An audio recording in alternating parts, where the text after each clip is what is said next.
आपके परिवार के सदस्य के रूप में उपस्थित हूँ। हमारी छोटी-छोटी बातें जो एक दूसरे को कुछ सिखा जाएँ, जीवन के खट्टे-मीठे अनुभव जो जी भर के जीने की प्रेरणा बन जाए, बस यही तो है मन की बात।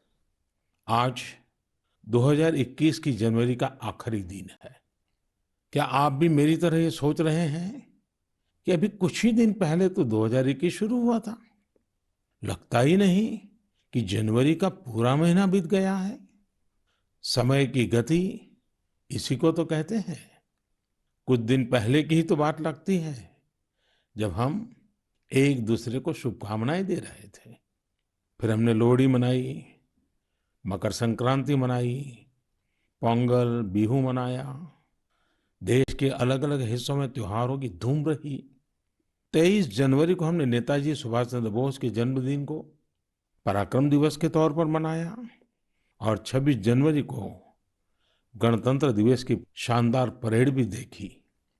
राष्ट्रपति जी द्वारा संसद के संयुक्त सत्र को संबोधन के बाद बजट सत्र भी शुरू हो गया है। इन सभी के बीच एक और कार्य हुआ जिसका हम सभी को बहुत इंतजार रहता है।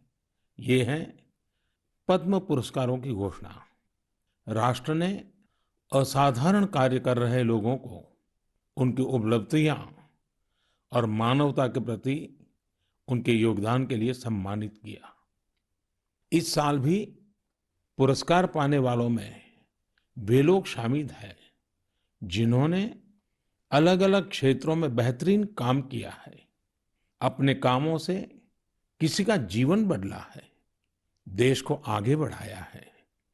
यानी जमीनी स्तर पर काम करने वाले अनसंग हीरोज को पद्म सम्मान देने की जो परंपरा देश ने कुछ वर्ष पहले शुरू की थी, वो इस बार भी कायम रखी गई है।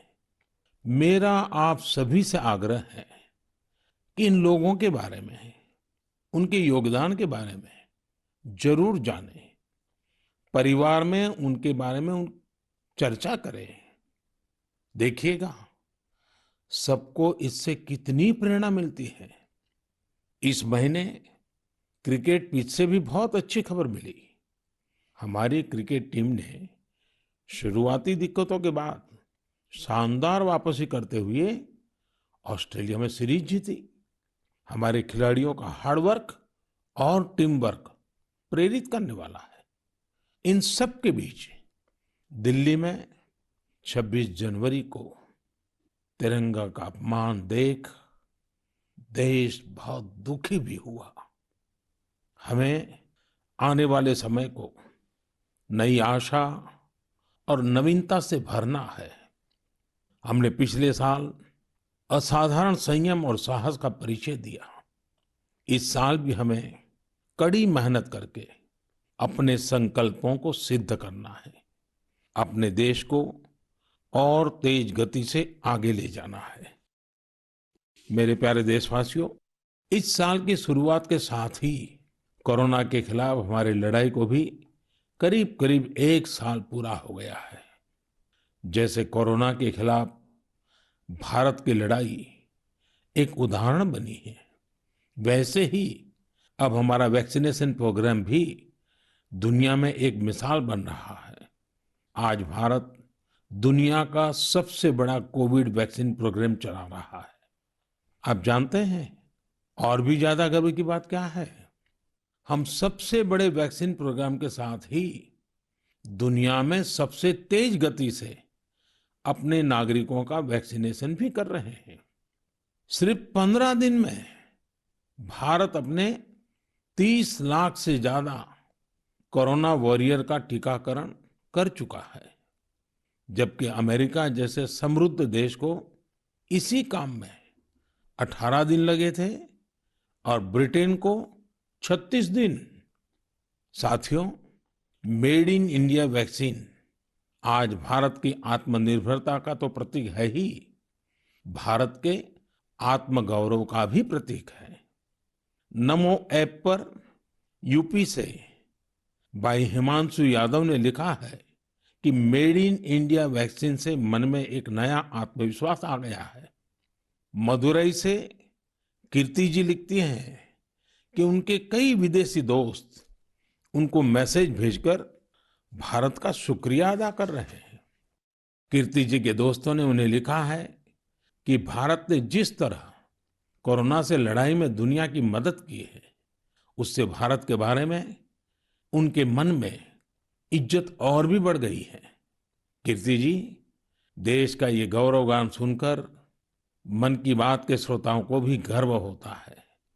आजकल मुझे भी अलग अलग देशों के राष्ट्रपति और प्रधानमंत्रियों की तरफ से भारत के लिए ऐसे ही संदेश मिलते हैं। आपने भी देखा होगा, अभी ब्राजील के राष्ट्रपति ने ट्वीट करके जिस तरह से भारत को धन्यवाद दिया है, वो देखकर हर भारतीय को कितना अच्छा लगा। हजारों किलोमीटर दूर दुनिया के दूर सुदूर कोने के निवासियों को रामायण के उस प्रसंग की इतनी गहरी जानकारी है, उनके मन पर गहरा प्रभाव है। ये हमारी संस्कृति की विशेषता है। साथियों, इस वैक्सीनेशन कार्यक्रम में आपने एक और बात पर अवश्य ध्यान दिया होगा। संकट के समय में भारत दुनिया की सेवा इसलिए कर पा रहा है क्योंकि भारत आज दवाओं और वैक्सीन को लेकर सक्षम है, आत्मनिर्भर है। यही सोच आत्मनिर्भर भारत अभियान की भी है। भारत जितना सक्षम होगा, उतनी ही अधिक मानवता की सेवा करेगा, उतना ही अधिक लाभ दुनिया को होगा।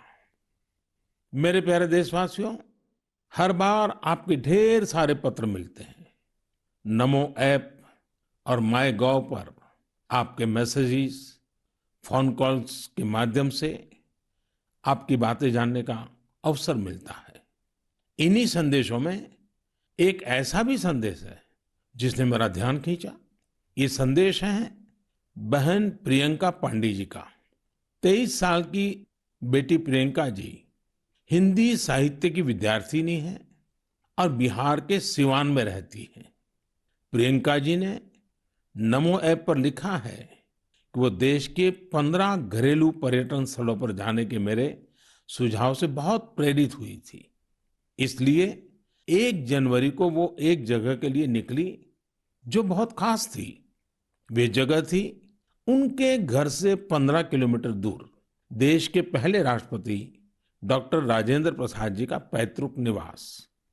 प्रियंका जी ने बड़ी सुंदर बात लिखी है कि अपने देश की महान विभूतियों को जानने की दिशा में उनका ये पहला कदम था। प्रियंका जी को वहां डॉक्टर राजेंद्र प्रसाद जी द्वारा लिखी गई पुस्तकें मिली, अनेक ऐतिहासिक तस्वीरें मिली। वाकई प्रियंका जी, आपका यह अनुभव दूसरों को भी प्रेरित करेगा। साथियों, इस वर्ष से भारत अपनी आजादी के 75 वर्ष का समारोह अमृत महोत्सव शुरू करने जा रहा है। ऐसे में यह हमारे उन महानायकों से जुड़ी स्थानीय जगहों का पता लगाने का बेहतरीन समय है जिनकी वजह से हमें आजादी मिली। साथियों, हम आजादी के आंदोलन और बिहार की बात कर रहे हैं तो मैं नमो ऐप पर ही की गई एक और टिप्पणी की भी चर्चा करना चाहूंगा। मुंगेर के रहने वाले जयराम विप्लव जी ने मुझे तारापुर शहीद दिवस के बारे में लिखा है। 15 फरवरी 1932 को देशभक्तों की एक टोली, कई वीर नौजवानों की अंग्रेजों ने बड़ी ही निर्ममता से हत्या कर दी थी। उनका एकमात्र अपराध यह था कि वे वंदे मातरम और भारत मां की जय के नारे लगा रहे थे। मैं उन शहीदों को नमन करता हूं और उनके साहस का श्रद्धापूर्वक स्मरण करता हूं। मैं जयराम विप्लव जी को धन्यवाद देना चाहता हूं। वे एक ऐसी घटना को देश के सामने लेकर आए जिस पर उतनी चर्चा नहीं हो पाई जितनी होनी चाहिए थी। मेरे प्यारे देशवासियों, भारत के हर हिस्से में, हर शहर, कस्बे और गांव में आजादी की लड़ाई पूरी ताकत के साथ लड़ी गई थी। भारत भूमि के हर कोने में ऐसे महान सपूतों और वीरांगनाओं ने जन्म लिया जिन्होंने राष्ट्र के लिए अपना जीवन न्योछावर कर दिया। ऐसे में यह बहुत महत्वपूर्ण है कि हमारे लिए किए गए उनके संघर्षों और उनसे जुड़ी यादों को हम संजोकर रखें और इसके लिए उनके बारे में लिखकर हम अपनी भावी पीढ़ियों के लिए उनकी स्मृतियों को जीवित रख सकते हैं। मैं सभी देशवासियों को और खास करके अपने युवा साथियों को आह्वान करता हूं कि ये देश के स्वतंत्रता सेनानियों के बारे में, आजादी से जुड़ी घटनाओं के बारे में लिखें। अपने इलाके में स्वतंत्रता संग्राम के दौर की वीरता की गाथाओं के बारे में किताबें लिखें। अब जबकि भारत अपनी आजादी के 75 वर्ष मनाएगा, तो आपका लेखन आजादी के नायकों के प्रति उत्तम श्रद्धांजलि होगी। यंग राइटर्स के लिए इंडिया 75 के निमित्त एक इनिशिएटिव शुरू किया जा रहा है। इससे सभी राज्यों और भाषाओं के युवा लेखकों को प्रोत्साहन मिलेगा। देश में बड़ी संख्या में ऐसे विषयों पर लिखने वाले राइटर्स तैयार होंगे जिनका भारतीय विरासत और संस्कृति पर गहन अध्ययन होगा। हमें ऐसी उभरती प्रतिभाओं की पूरी मदद करनी है। इससे भविष्य की दिशा निर्धारित करने वाले थॉट लीडर्स का एक वर्ग भी तैयार होगा। मैं अपने युवा मित्रों को इस पहल का हिस्सा बनने और अपने साहित्यिक कौशल का अधिक से अधिक उपयोग करने के लिए आमंत्रित करता हूं। इससे जुड़ी जानकारियां शिक्षा मंत्रालय की वेबसाइट से प्राप्त कर सकते हैं। मेरे प्यारे देशवासियों, मन की बात में श्रोताओं को क्या पसंद आता है, ये आप ही बेहतर जानते हैं। लेकिन मुझे मन की बात में सबसे अच्छा ये लगता है कि मुझे बहुत कुछ जानने, सीखने और पढ़ने को मिलता है। एक प्रकार से परोक्ष रूप से आप सबसे जुड़ने का अवसर मिलता है। किसी का प्रयास, किसी का जज्बा, किसी का देश के लिए कुछ कर गुजर जाने का जुनून, यह सब मुझे बहुत प्रेरित करते हैं, ऊर्जा से भर देते हैं। हैदराबाद के बोयिनपल्ली में एक स्थानीय सब्जी मंडी किस तरह अपने दायित्व को निभा रही है, ये पढ़कर भी मुझे बहुत अच्छा लगा। हम सब ने देखा है कि सब्जी मंडियां में अनेक वजहों से काफी सब्जी खराब हो जाती है। ये सब्जी इधर-उधर फैलती हैं, गंदगी भी फैलाती हैं। लेकिन बोयिनपल्ली की सब्जी मंडी ने तय किया कि हर रोज बचने वाली इन सब्जियों को ऐसे ही फेंका नहीं जाएगा। सब्जी मंडी से जुड़े लोगों ने तय किया इससे बिजली बनाई जाएगी। बेकार हुई सब्जियों से बिजली बनाने के बारे में शायद ही आपने कभी सुना हो। यही तो इनोवेशन की ताकत है। आज बोयिनपल्ली की मंडी में पहले जो वेस्ट था, आज उसी से वेल्थ क्रिएट हो रही है। यही तो कचरे से कंचन बनाने की यात्रा है। वहां हर दिन करीब 10 टन वेस्ट निकलता है। इसे एक प्लांट में इकट्ठा कर लिया जाता है।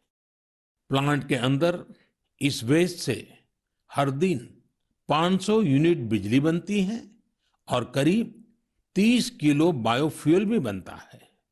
इस बिजली से ही सब्जी मंडी में रोशनी होती है और जो बायोफ्यूल बनता है उससे मंडी की कैंटीन में खाना बनाया जाता है ना कमाल का प्रयास।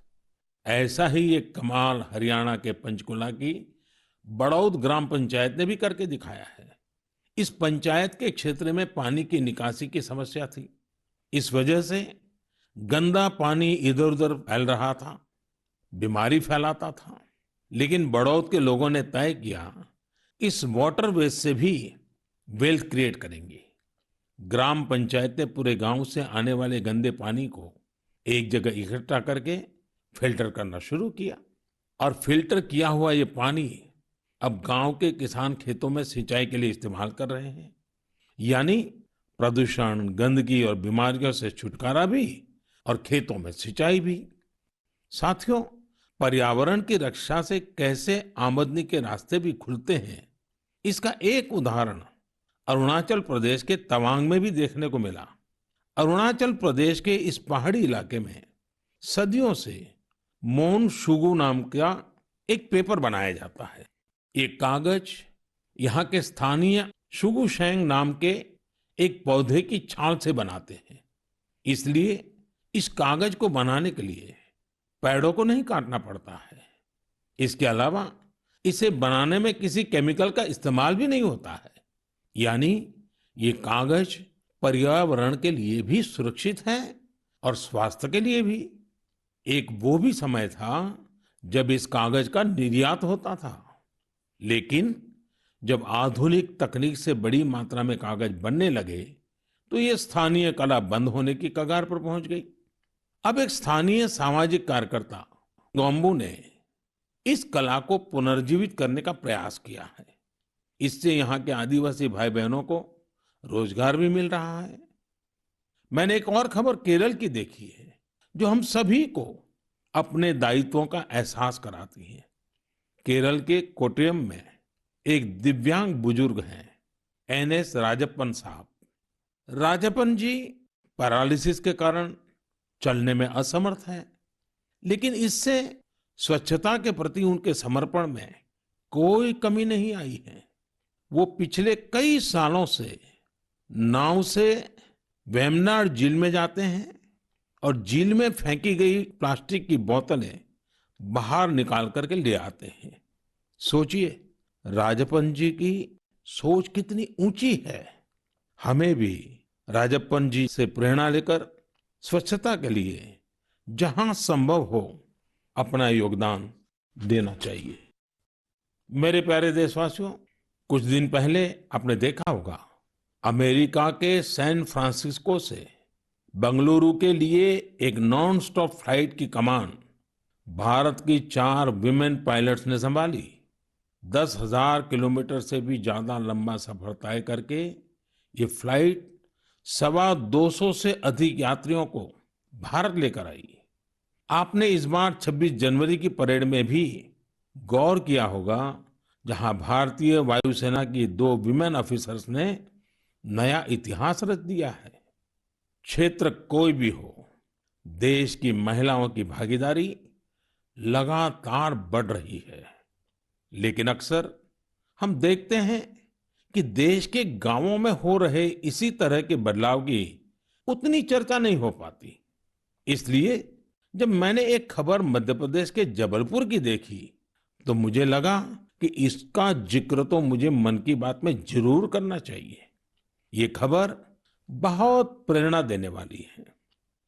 जबलपुर के चिचगांव में कुछ आदिवासी महिलाएं एक राइस मिल में दिहाड़ी पर काम करती थी।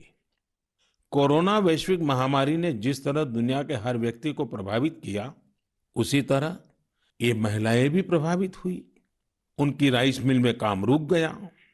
स्वाभाविक है कि इससे आमदनी की भी दिक्कत आने लगी, लेकिन ये निराश नहीं हुई। इन्होंने हार नहीं मानी। इन्होंने तय किया कि ये साथ मिलकर अपनी खुद की राइस मिल शुरू करेगी। जिस मिल में ये काम करती थी, वो अपनी मशीन भी बेचना चाहती थी। इनमें से मीना रहंगडाले जी ने सब महिलाओं को जोड़कर स्वयं सहायता समूह बनाया और सबने अपनी बचाई हुई पूंजी से पैसा जुटाया। जो पैसा कम पड़ा, उसके लिए आजीविका मिशन के तहत बैंक से कर्ज ले लिया। और अब देखिए, इन आदिवासी बहनों ने वही राइस मिल खरीद ली जिसमें वो कभी काम किया करती थी। आज वो अपनी खुद की राइस मिल चला रही हैं। इतने ही दिनों में इस मिल ने करीब 3 लाख रुपए का मुनाफा भी कमा लिया है। इस मुनाफे से मीना जी और उनकी साथी सबसे पहले बैंक का लोन चुकाने और फिर अपने व्यापार को बढ़ाने के लिए तैयारी कर रही हैं। कोरोना ने जो परिस्थितियां बनाई, उससे मुकाबले के लिए देश के कोने कोने में ऐसे अद्भुत काम हुए हैं। मेरे प्यारे देशवासियों, अगर मैं आपसे बुंदेलखंड के बारे में बात करूं, तो वो कौन सी चीजें हैं जो आपके मन में आएगी? इतिहास में रुचि रखने वाले लोग इस क्षेत्र को झांसी की रानी लक्ष्मीबाई के साथ जोड़ेंगे। वहीं कुछ लोग सुंदर और शांत ओरछा के बारे में सोचेंगे। कुछ लोगों को इस क्षेत्र में पड़ने वाली अत्यधिक गर्मी की भी याद आ जाएगी। लेकिन इन दिनों यहाँ कुछ अलग हो रहा है जो काफी उत्साहवर्धक है और जिसके बारे में हमें जरूर जानना चाहिए। पिछले दिनों झांसी में 1 महीने तक चलने वाला स्ट्रॉबेरी फेस्टिवल शुरू हुआ। हर किसी को आश्चर्य होता है, स्ट्रॉबेरी और बुंदेलखंड, लेकिन यही सच्चाई है। अब बुंदेलखंड में स्ट्रॉबेरी की खेती को लेकर उत्साह बढ़ रहा है और इसमें बहुत बड़ी भूमिका निभाई है झांसी की एक बेटी गुरलीन चावला ने। लॉ की छात्रा गुरलीन ने पहले अपने घर पर और फिर अपने खेत में स्ट्रॉबेरी की खेती का सफल प्रयोग कर ये विश्वास जगाया है कि झांसी में भी ये हो सकता है। झांसी का strawberry festival stay at home concept पर जोर देता है। इस महोत्सव के माध्यम से किसानों और युवाओं को अपने घर के पीछे खाली जगह पर या छत पर टेरेस गार्डन में बागवानी करने और स्ट्रॉबेरीज उगाने के लिए प्रोत्साहित किया जा रहा है। नई टेक्नोलॉजी की मदद से ऐसे ही प्रयास देश के अन्य हिस्सों में भी हो रहे हैं। जो स्ट्रॉबेरी कभी पहाड़ों की पहचान थी, वह अब कच्छ की रेतीली जमीन पर भी होने लगी है। किसानों की आय बढ़ रही है। साथियों, स्ट्रॉबेरी फेस्टिवल जैसे प्रयोग इनोवेशन की स्पिरिट को तो प्रदर्शित करते ही हैं, साथ ही यह भी दिखाते हैं कि हमारे देश का कृषि क्षेत्र कैसे नई टेक्नोलॉजी को अपना रहा है। साथियों, खेती को आधुनिक बनाने के लिए सरकार प्रतिबद्ध है और अनेक कदम उठा भी रही है। सरकार के प्रयास आगे भी जारी रहेंगे। मेरे प्यारे देशवासियों, कुछ ही दिन पहले मैंने एक वीडियो देखा। वह वीडियो पश्चिम बंगाल के वेस्ट मिदनापुर स्थित नया पिंगला गांव के एक चित्रकार सरमुद्दीन का था। वो प्रसन्नता व्यक्त कर रहे थे कि रामायण पर बनाई उनकी पेंटिंग 2 लाख रुपए में बिकी है। इससे उनके गांव वालों को भी काफी खुशी मिली है। इस वीडियो को देखने के बाद मुझे इसके बारे में और अधिक जानने की उत्सुकता हुई। इसी क्रम में मुझे पश्चिम बंगाल से जुड़ी एक बहुत अच्छी पहल के बारे में जानकारी मिली, जिसे मैं आपके साथ जरूर साझा करना चाहूंगा। पर्यटन मंत्रालय के रीजनल ऑफिस ने महीने के शुरू में ही बंगाल के गांवों में एक इनक्रेडिबल इंडिया वीकेंड गेटवे की शुरुआत की। इसमें पश्चिम मिदनापुर, बांकुरा, बीरभूम, पुरुलिया, पूर्व बर्धमान, वहां के हस्तशिल्प कलाकारों ने विजिटर्स के लिए हैंडीक्राफ्ट वर्कशॉप आयोजित की। मुझे यह भी बताया गया कि इनक्रेडिबल इंडिया वीकेंड गेटवे के दौरान हैंडीक्राफ्ट्स की जो कुल बिक्री हुई, वो हस्तशिल्पकारों को बेहद प्रोत्साहित करने वाली है। देश भर में लोग भी नए नए तरीकों से हमारी कला को लोकप्रिय बना रहे हैं। ओडिशा के राउरकेला की भाग्यश्री साहू को देख लीजिए। वैसे तो वो इंजीनियरिंग की छात्रा है, लेकिन पिछले कुछ महीनों में उन्होंने पट्टचित्र कला को सीखना शुरू किया और उसमें निपुणता हासिल कर ली है। लेकिन क्या आप जानते हैं कि उन्होंने पेंट कहाँ किया? सॉफ्ट स्टोन्स पर। कॉलेज जाने के रास्ते में भाग्यश्री को ये सॉफ्ट स्टोन मिले। उन्होंने इन्हें एकत्र किया और साफ किया। बाद में उन्होंने रोजाना 2 घंटे इन पत्थरों पर पट्टचित्र स्टाइल में पेंटिंग की। वह इन पत्थरों को पेंट कर उन्हें अपने दोस्तों को गिफ्ट करने लगी। लॉकडाउन के दौरान उन्होंने बोतलों पर भी पेंट करना शुरू कर दिया। अब तो वो इस आर्ट पर वर्कशॉप भी आयोजित करती हैं। कुछ दिन पहले ही सुभाष बाबू की जयंती पर भाग्यश्री ने पत्थर पर ही उन्हें अनोखी श्रद्धांजलि दी। मैं भविष्य के उनके प्रयासों के लिए शुभकामनाएं देता हूं। आर्ट एंड कलर्स के जरिए बहुत कुछ नया सीखा जा सकता है, किया जा सकता है। झारखंड के दुमका में किए गए एक ऐसे ही अनुपम प्रयास के बारे में मुझे बताया गया। यहाँ मिडिल स्कूल के एक प्रिंसिपल ने बच्चों को पढ़ाने और सिखाने के लिए गांव की दीवारों को ही अंग्रेजी और हिंदी के अक्षरों से पेंट करवा दिया। साथ ही उसमें अलग अलग चित्र भी बनाए गए हैं। इससे गांव के बच्चों को काफी मदद मिल रही है। मैं ऐसे सभी लोगों का अभिनंदन करता हूं जो इस प्रकार के प्रयासों में लगे हैं।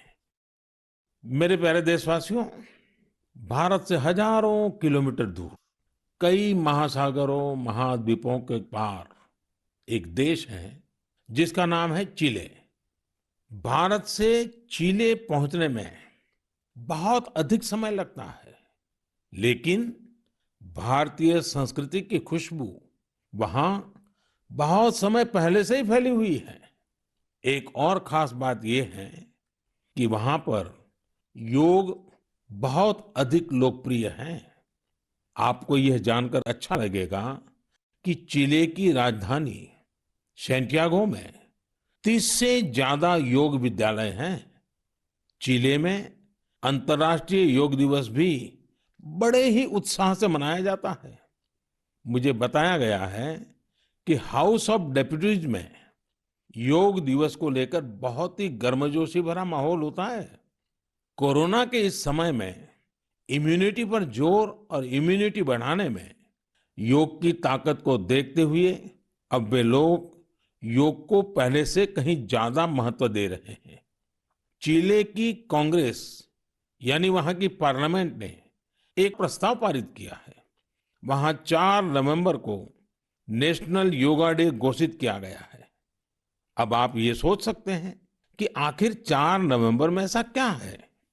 4 नवंबर 1962 को ही चिले का पहला योग संस्थान होजे राफाल एस्ट्राडा द्वारा स्थापित किया गया था। इस दिन को नेशनल योगा डे घोषित करके एस्ट्राडा जी को भी श्रद्धांजलि दी गई है। चिले की पार्लियामेंट द्वारा यह एक विशेष सम्मान है जिस पर हर भारतीय को गर्व है। वैसे चिले की संसद से जुड़ी एक और बात आपको दिलचस्प लगेगी। चिले सीनेट के वाइस प्रेसिडेंट का नाम रविंद्रनाथ क्विंटेरॉस है। उनका यह नाम विश्व कवि गुरुदेव टैगोर से प्रेरित होकर रखा गया है। मेरे प्यारे देशवासियों, माय गॉव पर महाराष्ट्र के जालना के डॉक्टर स्वप्निल मंत्री और केरल के पलक्कड़ के प्रहलाद राजगोपाल ने आग्रह किया है कि मैं मन की बात में सड़क सुरक्षा पर भी आपसे बात करूं। इसी महीने 18 जनवरी से 17 फरवरी तक हमारा देश सड़क सुरक्षा माह यानी रोड सेफ्टी मंथ भी मना रहा है। सड़क हादसे आज हमारे देश में ही नहीं, पूरी दुनिया में चिंता का विषय है। आज भारत में रोड सेफ्टी के लिए सरकार के साथ ही व्यक्तिगत और सामूहिक स्तर पर कई तरह के प्रयास भी किए जा रहे हैं। जीवन बचाने के इन प्रयासों में हम सबको सक्रिय रूप से भागीदार बनना चाहिए। साथियों, आपने ध्यान दिया होगा, बॉर्डर रोड ऑर्गेनाइजेशन जो सड़कें बनाती हैं, उससे गुजरते हुए आपको बड़े ही इनोवेटिव स्लोगन्स देखने को मिलते हैं। This is highway not runway, या फिर be mister late than late mister. ये स्लोगन्स सड़क पर सावधानी बरतने को लेकर लोगों को जागरूक करने में काफी प्रभावी होते हैं। अब आप भी ऐसे ही इनोवेटिव स्लोगन्स या कैच फ्रेजेस माय गॉव पर भेज सकते हैं। आपके अच्छे स्लोगन्स भी इस अभियान में उपयोग किए जाएंगे। साथियों, रोड सेफ्टी के बारे में बात करते हुए मैं नमो ऐप पर कोलकाता की अपर्णा दास जी की एक पोस्ट की चर्चा करना चाहूंगा। अपर्णा जी ने मुझे फास्टैग प्रोग्राम पर बात करने की सलाह दी है। उनका कहना है कि फास्टैग से यात्रा का अनुभव ही बदल गया है। इससे समय की तो बचत होती ही है, टोल प्लाजा पर रुकने, कैश पेमेंट की चिंता करने जैसी दिक्कतें भी खत्म हो गई हैं। अपर्णा जी की बात सही भी है। पहले हमारे यहाँ टोल प्लाजा पर एक गाड़ी को औसतन 7 से 8 मिनट लग जाते थे, लेकिन फास्टैग आने के बाद ये समय औसतन सिर्फ 1.5-2 मिनट रह गया है। टोल प्लाजा पर वेटिंग टाइम में कमी आने से गाड़ी के ईंधन की बचत भी हो रही है। इससे देशवासियों के करीब 21,000 करोड़ रुपए बचने का अनुमान है, यानी पैसे की भी बचत और समय की भी बचत। मेरा आप सभी से आग्रह है कि सभी दिशा निर्देशों का पालन करते हुए अपना भी ध्यान रखें और दूसरों का जीवन भी बचाएं।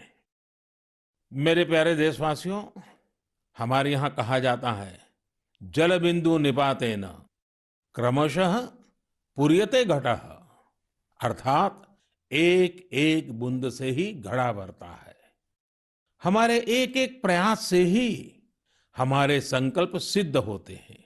इसलिए 2021 की शुरुआत जिन लक्ष्यों के साथ हमने की है, उनको हम सबको मिलकर ही पूरा करना है। तो आइए हम सब मिलकर इस साल को सार्थक करने के लिए अपने अपने कदम बढ़ाएं। आप अपना संदेश, अपने आइडियाज जरूर भेजते रहिएगा। अगले महीने हम फिर मिलेंगे। इति विदा, पुनर्मिलनाय।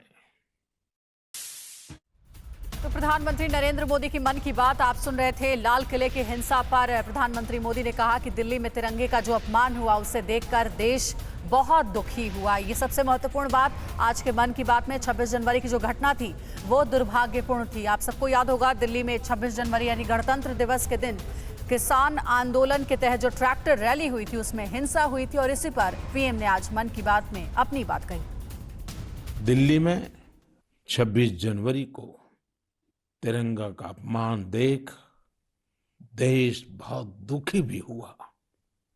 हमें आने वाले समय को नई आशा और नवीनता से भरना है। हमने पिछले साल असाधारण संयम और साहस का परिचय दिया। इस साल भी हमें कड़ी मेहनत करके अपने संकल्पों को सिद्ध करना है। अपने देश को और तेज गति से आगे ले जाना है।